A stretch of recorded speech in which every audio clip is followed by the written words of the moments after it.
ఇవాళ చాలామంది అనేక సమస్యలతో బాధపడుతూ ఉంటారు.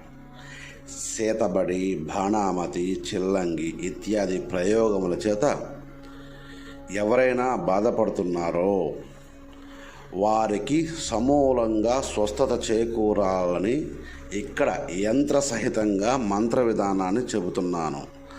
సావధానంగా విని చేసుకోండి. ముందుగా ఇక్కడ ఇచ్చే మంత్రాన్ని 16,000 జపం చేసి ఈ మంత్ర ప్రయోగం చేయడానికి అర్హత వస్తుంది. ఆ తర్వాత ఇక్కడ మేము చెప్పిన యంత్రాన్ని ఒక రాగిరేఖ మీద గీసుకొని దాని మీద ఎటు చూసినా 3 ఇంచులు ఉండాలి. ఖచ్చితంగా ఎటు చూసినా 3 ఇంచుల ప్రమాణం గీసుకుని ఇక్కడ మేము చెప్పిన మంత్రంతో 111 సార్లు అభిమంత్రించుకొని మీరు రాగిరేఖ మీద వ్రాసుకున్న రాగిరేఖ యంత్రాన్ని అగ్నిలో వేసి కాల్చండి. మీ మీద ఉన్న ప్రయోగములన్నీ కాలిపోతున్నట్టు అనుకోండి. అలా ఊహించుకోండి. ఇలా 11 రోజులు మీరు ఇలా చేసిన ఎడల ఎంతటి ఉగ్ర ప్రయోగ బాధ అయినా దిగిపోతుందని తెలుసుకోండి. ఈ ప్రయోగం ఇరుగుడికి మంత్రజపం ఎంత అవసరమో ఇక్కడ మాచే ఇచ్చే యంత్రం కూడా అంతే అవసరమని గుర్తుపెట్టుకోండి. సాధకులారా, ఇది మీకు స్వయంగా ప్రయోగించుకోండి, లేదా మీరు ఇంకెవరికైనా ప్రయోగ బాధ తీర్చడానికి ఉపయోగించండి. ఖచ్చితంగా పనిచేస్తుంది, మీ పని చేసి పెడుతుందని గుర్తుపెట్టుకోండి. మంత్రం చెబుతున్నాను, వినండి. ఓం హ్రీం భం సకల ఉగ్ర ప్రయోగ బాధ నివారణం దిగు దిగు భైరవాయ బ్లం భం భం పట్ స్వాహ. ఈ మంత్రాన్ని ముందుగా 16,000 జపించిన సిద్ధి కలుగుతుంది.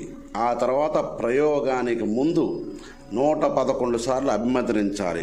గుర్తుపెట్టుకోండి. అభిమంత్రం అంటే ఏమిటో కాదు, మీ ఎడమ చేతిలోకి యంత్రాన్ని తీసుకొని కుడి చేతిని ఎడమ చేయిపై బోర్లా పెట్టి యంత్రంతో సహా 2 చేతులు మూసివేయవలను. ఆ తర్వాత 111 సార్లు ఈ మంత్రాన్ని జపించడమే అభిమంత్రించడం అంటారు. ఇలా చేసుకొని ఈ ప్రయోగాన్ని చేసుకొని ఈ యంత్రాన్ని కాల్చడం వల్ల, ఇలా 11 రోజులు మీరు చేయడం వల్ల మీకున్న సమస్త ప్రయోగ బాధలతో పాటు గ్రహ బాధలు కూడా తొలగిపోవునని గుర్తుపెట్టుకోండి. అది ఎంతటి పెద్ద ప్రయోగమైనా సరే మీకు విరుగుడు కనిపిస్తుంది. మీకు ఎవరైతే ప్రయోగం చేశారో వారిని కూడా ఈ మంత్ర ప్రయోగం దించేటప్పుడు ఎవరైతే మీ మీద ప్రయోగం చేశారో అట్టి మంత్రవాదిని కూడా ఇది పెరాలసిస్ వచ్చేటట్టు చేస్తుందని గుర్తుపెట్టుకోండి.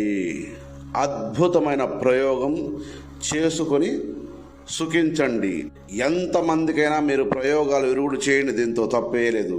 కాకపోతే ఖచ్చితంగా మీరు ఇది 16,000 జపం అనేది ఖచ్చితంగా చెయ్యాలి. మంత్ర జపం ఎంత అవసరమో యంత్రం కూడా అంతే అవసరం గుర్తుపెట్టుకోండి.